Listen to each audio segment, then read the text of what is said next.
ಪ್ರಪ್ರಥಮ ಬಾರಿಗೆ ಕೂಡಲಗಿ ಮತ್ತು ಅರ್ಬಾವಿ ಕ್ಷೇತ್ರಕ್ಕೆ ಬಂದಿರತಕ್ಕಂಥ ಸಂದರ್ಭದಲ್ಲಿ ಇವತ್ತು ತಮ್ಮೆಲ್ಲರನ್ನ ಮಾತಾಡ್ತಕ್ಕಂಥ ಒಂದು ಅವಕಾಶ ಲಭಿಸಿದೆ. 7ನೇ ತಾರೀಕು ನಡೆಯಲಿರುವ ಬೆಳಗಾಂ ಲೋಕಸಭಾ ಕ್ಷೇತ್ರದ ಚುನಾವಣೆಯ ವಿಷಯವಾಗಿ ಪಕ್ಷದ ವರಿಷ್ಠರ ಆದೇಶದ ಮೇರೆಗೆ ಇವತ್ತು ಇಲ್ಲಿ ಪ್ರತಿಯೊಂದು ವಿಧಾನಸಭಾ ಕ್ಷೇತ್ರದಲ್ಲಿ ಪಕ್ಷದ ಕಾರ್ಯಚಟುವಟಿಕೆ, ಚುನಾವಣಾ ಪ್ರಚಾರ ಮತ್ತು ಇಲ್ಲಿರ್ತಕ್ಕಂಥ ಪರಿಸ್ಥಿತಿಯನ್ನು ಗಮನಿಸಿ ಮಾರ್ಗದರ್ಶನ ನೀಡ್ತಕ್ಕಂಥ ಒಂದು ಜವಾಬ್ದಾರಿಯನ್ನು ನಮಗೆ ವಹಿಸಿದ್ದಾರೆ. ನನಗೆ ಈ ಕ್ಷೇತ್ರದ ಬಗ್ಗೆ ಸುಮಾರು ವರ್ಷಗಳಿಂದ ಮಾಹಿತಿ ಇದೆ. ನಂತರ 2004ರಲ್ಲಿ ನಾನು ಪ್ರಥಮ ಬಾರಿ ಶಾಸಕನಾದಂಥ ಸಂದರ್ಭದಲ್ಲಿ ಈ ಭಾಗದಲ್ಲಿ ಶಾಸಕರಾಗಿ ಬಂದಿರತಕ್ಕಂಥ ಅವರು ಬಾಲಚಂದ್ರ ಜಾರಕಿಹೊಳಿ ಅವರು ಅವತ್ತು ನಮಗೆ ಪರಿಚಯ ಆಗಿರ್ತಕ್ಕಂಥವ್ರು. ಈಗ ಅವರು ಬೇರೆ ಪಕ್ಷದಲ್ಲಿದ್ದಾರೆ, ನಾವು ಬೇರೆ ಪಕ್ಷದಲ್ಲಿದ್ದೀವಿ. ಈ ಕ್ಷೇತ್ರದ ಆಗು ಹೋಗುಗಳು ಯಾವ ರೀತಿಯಾದಂಥ ವಿದ್ಯಮಾನಗಳಲ್ಲಿ ನಡೀತವೆ ಅಂತಕ್ಕಂಥದ್ರ ಬಗ್ಗೆ ನಮಗೆ ಮಾಹಿತಿ ಇದೆ. ಈ ಚುನಾವಣೆ ಒಂದು ವಿಶೇಷತೆ ಇದೆ. ಈ ಚುನಾವಣೆಯಲ್ಲಿ ಕಳೆದ 10 ವರ್ಷಗಳ ಭಾರತೀಯ ಜನತಾ ಪಕ್ಷದ ಕೇಂದ್ರ ಸರ್ಕಾರದ ಆಡಳಿತದ ಬಗ್ಗೆ ಈಗಾಗಲೇ ಸಾರ್ವಜನಿಕರಲ್ಲಿ ಭಾಳಷ್ಟು ಚರ್ಚೆ ಆಗ್ತಾ ಇದೆ. ಈ ಸರ್ಕಾರವನ್ನು ಬದಲಾಯಿಸಬೇಕು ಅಂತಕ್ಕಂಥ ಒಂದು ಉದ್ದೇಶ ಇವತ್ತು ಬಹಳ ದೊಡ್ಡ ಮಟ್ಟದಲ್ಲಿ ಇವತ್ತು ಸಾರ್ವಜನಿಕರಲ್ಲಿ ಅಭಿಪ್ರಾಯ ಸಂಗ್ರಹಣೆ ಸಂದರ್ಭದಲ್ಲಿ ಗೊತ್ತಾಗ್ತಾ ಇದೆ. ತಮಗೆಲ್ರಿಗೂ ಗೊತ್ತಿದೆ, ಈಗ 10 ತಿಂಗಳಿಂದ ಸ್ಥಾಪನೆಗೊಂಡಂಥ ರಾಜ್ಯ ಸರ್ಕಾರ ಚುನಾವಣೆ ಪೂರ್ವದಲ್ಲಿ 5 ಗ್ಯಾರಂಟಿಗಳನ್ನು ಜನರ ಮುಂದೆ ನಾವು ತೆಗೆದುಕೊಂಡು ಹೋಗಿ ಸನ್ಮಾನ್ಯ ಸಿದ್ದರಾಮಯ್ಯನವರು, ಸನ್ಮಾನ್ಯ ಡಿ ಕೆ ಶಿವಕುಮಾರ್ ಅವರ ಸಹಿ ಒಳಗೊಂಡಂಥ ಒಂದು ಗ್ಯಾರಂಟಿ ಕಾರ್ಡನ್ನು ನಾವು ಪ್ರತಿ ಮನೆಗೂ ಹಂಚಿರ್ತಕ್ಕಂಥದ್ದು ಈ ರಾಜ್ಯದ ಪ್ರತಿಯೊಬ್ಬರಿಗೂ ಗೊತ್ತಿದೆ. ಅದರಂತೆ ನಾವು ಈ ಒಂದು 10 ತಿಂಗಳಲ್ಲಿ ಏನು ಭರವಸೆಯನ್ನು ಕೊಟ್ಟಿದ್ವಿ, ಆ ಭರವಸೆಯನ್ನು 8 ತಿಂಗಳಲ್ಲೇ ಈಡೇರಿಸಿ ಈಗ 5 ಯೋಜನೆಗಳು, ಶಕ್ತಿ ಯೋಜನೆ ಇರ್ಬೋದು, ಗೃಹ ಜ್ಯೋತಿ, ಗೃಹಲಕ್ಷ್ಮಿ, ಅನ್ನಭಾಗ್ಯ ಮತ್ತು ಯುವ ನಿಧಿ, ಈ 5 ಕಾರ್ಯಕ್ರಮಗಳು ಯೋಜನೆಗಳನ್ನು ಇವತ್ತು ಈ ರಾಜ್ಯದ ಜನಕ್ಕೆ ನಾವು ಮುಟ್ಟಿಸಿರ್ತಕ್ಕಂಥ ಕೆಲಸವನ್ನು ಮಾಡಿದ್ದೇವೆ. ಇದೇ ಚುನಾವಣೆಗಾಗಿ ಅಖಿಲ ಭಾರತ ಕಾಂಗ್ರೆಸ್ ಪಕ್ಷದ ವತಿಯಿಂದ ಸುಮಾರು 25 ಗ್ಯಾರಂಟಿಗಳನ್ನು ನಾವು ಒದಗಿಸ್ಕೊಡ್ತಕ್ಕಂಥದ್ದು ಈ ದೇಶದ ಜನಕ್ಕೆ. ಅದರಲ್ಲಿ 5 ನ್ಯಾಯಗಳನ್ನು ಈಗ ಈ ದೇಶದ ಜನಕ್ಕೆ ಕೊಡುವಂಥದ್ದಕ್ಕೆ ಘೋಷಣೆ ಮಾಡಿದ್ದೀವಿ. ತಮಗೆಲ್ರಿಗೂ ಗೊತ್ತಿದೆ, 10 ವರ್ಷಗಳ ಹಿಂದೆ ಈ ದೇಶದ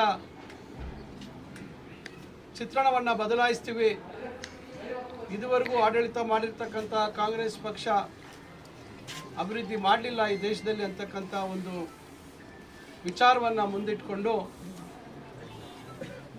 10 ವರ್ಷಗಳ ಹಿಂದೆ ಈ ದೇಶದ ಜನರ ವಿಶ್ವಾಸವನ್ನು ಪಡೆದು ಈಗಾಗಲೇ 2 ಸಾರಿ ಕೇಂದ್ರದಲ್ಲಿ ರಾಜ್ಯಭಾರವನ್ನು ಮಾಡಿದ್ದಾರೆ. ಆ ಸಂದರ್ಭದಲ್ಲಿ ಕೊಟ್ಟಂಥ ಭರವಸೆಗಳು 2 ಕೋಟಿ ಉದ್ಯೋಗ ಸೃಷ್ಟಿ ಮಾಡ್ತೀವಿ ಪ್ರತಿ ವರ್ಷ ಅಂತಕ್ಕಂಥ ಮಾತನ್ನು ಹೇಳಿದರು. 10 ವರ್ಷ ಕಳೆದಿದೆ, ಎಷ್ಟು ಉದ್ಯೋಗ ಸೃಷ್ಟಿ ಮಾಡಿದ್ದಾರೆ ಅಂತಕ್ಕಂಥದ್ರ ಬಗ್ಗೆ ಎಲ್ಲೂ ಪ್ರಧಾನಮಂತ್ರಿಗಳಾಗಿರ್ಬೋದು, ಗೃಹ ಸಚಿವರಾಗಿರ್ಬೋದು ಅಥವಾ ನಮ್ಮ ರಾಜ್ಯದ ನಾಯಕರು ಅಂಕಿಅಂಶಗಳನ್ನು ಈ ದೇಶದ ಜನರ ಮುಂದೆ ತರುವಂಥ ಕೆಲಸ ಮಾಡ್ತಾ ಇಲ್ಲ. ಮತ್ತೊಂದು ಪ್ರಮುಖವಾದಂಥ ವಿಚಾರ, ಇದುವರೆಗೂ ಆಡಳಿತ ಮಾಡಿರ್ತಕ್ಕಂಥ ಕಾಂಗ್ರೆಸ್ ಪಕ್ಷದ ನಾಯಕರೆಲ್ಲರೂ ಬಹಳಷ್ಟು ಮತ್ತು ಇತರೆ ನಾಯಕರು ಹಣ ಗಳಿಸಿ ವಿದೇಶದ ಸ್ವಿಸ್ ಬ್ಯಾಂಕಲ್ಲಿ ಎಲ್ಲ ಜಮಾವಣೆ ಮಾಡಿದ್ದಾರೆ. ಅದನ್ನು ನಾವು ಅಧಿಕಾರಕ್ಕೆ ಬಂದ ಕೂಡಲೇ ಆ ಹಣವನ್ನೆಲ್ಲ ತಂದು ಆ ಪ್ರಮಾಣ ಎಷ್ಟಿರ್ತದೆ ಅಂತ ಹೇಳಿದ್ರೆ ಪ್ರತಿಯೊಂದು ಮನೆಗೂ 15 ಲಕ್ಷ ಕೊಡ್ತಕ್ಕಂಥ ಕೆಲಸ ಮಾಡ್ತೀವಿ ಅಂತಕ್ಕಂಥ ಮಾತನ್ನು ಹೇಳಿದೆ. 10 ವರ್ಷ ಕಳೆದಿದೆ. ಸ್ವಿಸ್ ಬ್ಯಾಂಕಲ್ಲಿ ಇರ್ತಕ್ಕಂಥ ಹಣದ ಪರಿಸ್ಥಿತಿ ಏನು, ಇದ್ರ ಬಗ್ಗೆ ಸ್ವಿಸ್ ಬ್ಯಾಂಕ್ ಅವರು ಕಳಿಸಿರ್ತಕ್ಕಂಥ ಮಾಹಿತಿ ಬಗ್ಗೆ ಇದು ಯಾವುದ್ರ ಬಗ್ಗೆನೂ ಚರ್ಚೆ ಮಾಡೋದಿಲ್ಲ. ಇದರ ಬದಲಾಗಿ ನೋಟ್ ಬಂದಿಯನ್ನು ಮಾಡಿದ್ರು, ನೋಟ್ ರದ್ದತಿಯನ್ನು ಮಾಡಿದ್ರು. ಇಲ್ಲ, ಭಾಳಷ್ಟು ಕಪ್ಪು ಹಣ ಶೇಖರಣೆ ಆಗಿಬಿಟ್ಟಿದೆ ಇವತ್ತು ಈ ದೇಶದಲ್ಲಿ. ಭಾಳಷ್ಟು ಜನ ಶ್ರೀಮಂತರ ಕೈಯಲ್ಲಿ ಅಂತ ಹೇಳಿ ನೋಟ್ ಬಂದಿಯನ್ನು ಮಾಡಿದ್ರು, ನೋಟ್ ಬ್ಯಾನ್ ಮಾಡಿದಂಥದ್ದು. ಎಷ್ಟು ಹಣ ಏನು ಚಲಾವಣೆಯಲ್ಲಿತ್ತು ಅದೆಷ್ಟು ಹಣ ವಾಪಸ್ ಬಂತು ಅಂತಕ್ಕಂಥದ್ದು ನಮಗೂ ನಿಮಗೆಲ್ಲರಿಗೂ ಗೊತ್ತಿರ್ತಕ್ಕಂಥ ವಿಚಾರ. ಮತ್ತೊಂದು ವಿಚಾರ, ಈ ದೇಶದ ರೈತರ ಆದಾಯವನ್ನು ದುಪ್ಪಟ್ಟು ಮಾಡ್ತೀವಿ, ರೈತರ ಪರವಾಗಿ ಕನಿಷ್ಠ ಬೆಂಬಲ ಬೆಲೆಯನ್ನು ಕೊಡ್ತಕ್ಕಂಥ ಕೆಲಸ ಮಾಡ್ತೀವಿ ಅಂತಕ್ಕಂಥ ಭರವಸೆಯನ್ನು ಕೊಟ್ಟಿವಿ.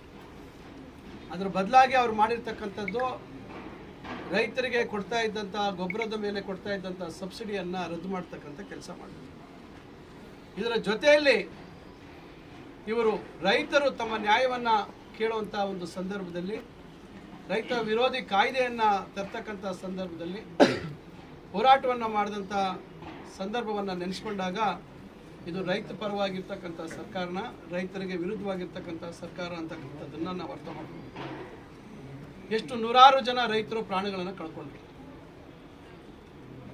ಮೊನ್ನೆ ಇತ್ತೀಚೆಗೆ ಕನಿಷ್ಠ ಬೆಂಬಲ ಬೆಲೆ ಸ್ವಾಮಿನಾಥನ್ ಅವರ ವರದಿಯಂತೆ ಕನಿಷ್ಠ ಬೆಂಬಲ ಬೆಲೆಯನ್ನು ಕೋರೋದಕ್ಕೆ ದೆಹಲಿಗೆ ಹೋದಂಥ ಸಂದರ್ಭದಲ್ಲಿ ಅವರನ್ನು ಯಾವ ರೀತಿ ತಡೆದ್ರು, ಯಾವ ರೀತಿ ಅವರ ಮೇಲೆ ತಮ್ಮ ಅಧಿಕಾರವನ್ನು ಚಲಾಯಿಸಿದ್ರು ಅಂತಕ್ಕಂಥದ್ದು ಈ ದೇಶದ ರೈತರು ನೋಡಿರ್ತಕ್ಕಂಥದ್ದು.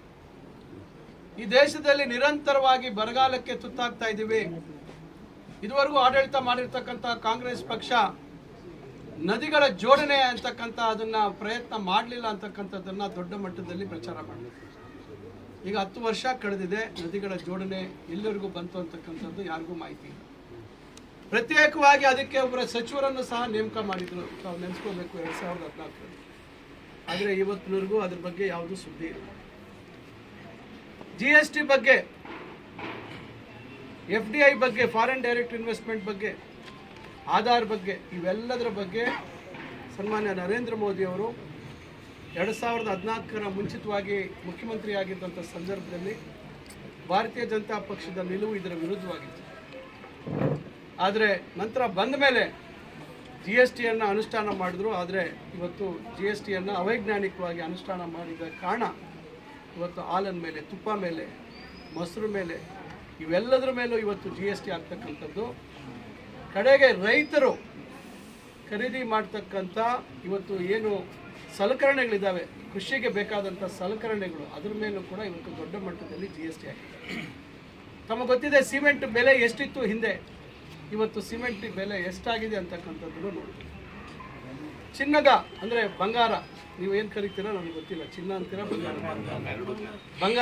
ಬಂಗಾರದ ಬೆಲೆ 2014ರಲ್ಲಿ 1 ಗ್ರಾಮ್ಗೆ 2700-800 ರೂಪಾಯಿ ಇತ್ತು. ಈಗ 1 ಗ್ರಾಮ್ ಬಂಗಾರ ಇವತ್ತು 7200 ದಾಟಿದೆ. ಇದರಿಂದ ಯಾರಿಗೆ ಅನುಕೂಲ ಆಯಿತು ಅಂತಕ್ಕಂಥದ್ದನ್ನು ನಾವೆಲ್ಲ ಯೋಚನೆ ಮಾಡಬೇಕಾದಂಥ ವಿಚಾರ. ಇವೆಲ್ಲ ವೈಫಲ್ಯಗಳನ್ನು ಅವರು ಮುಚ್ಚತಕ್ಕಂಥದ್ದಕ್ಕೆ ಇವತ್ತು ಜಾತ್ಯತೀತ ರಾಷ್ಟ್ರ ನಮ್ಮದು. ಇವತ್ತು ಜನರ ಭಾವನೆಗಳಲ್ಲಿ ಇವತ್ತು ಸಮಾಜವನ್ನು ಹೊಡಿತಕ್ಕಂಥ ಒಂದು ಕೆಲಸವನ್ನು ಮಾಡ್ತಾ ಇದ್ದಾರೆ. ಜಾತಿಯ ಹೆಸರಲ್ಲಿ ಇವತ್ತು ಸಮಾಜವನ್ನು ವಿಂಗಡಣೆ ಮಾಡ್ತಕ್ಕಂಥ ಕೆಲಸವನ್ನು ಮಾಡ್ತಾ ಇದ್ದಾರೆ.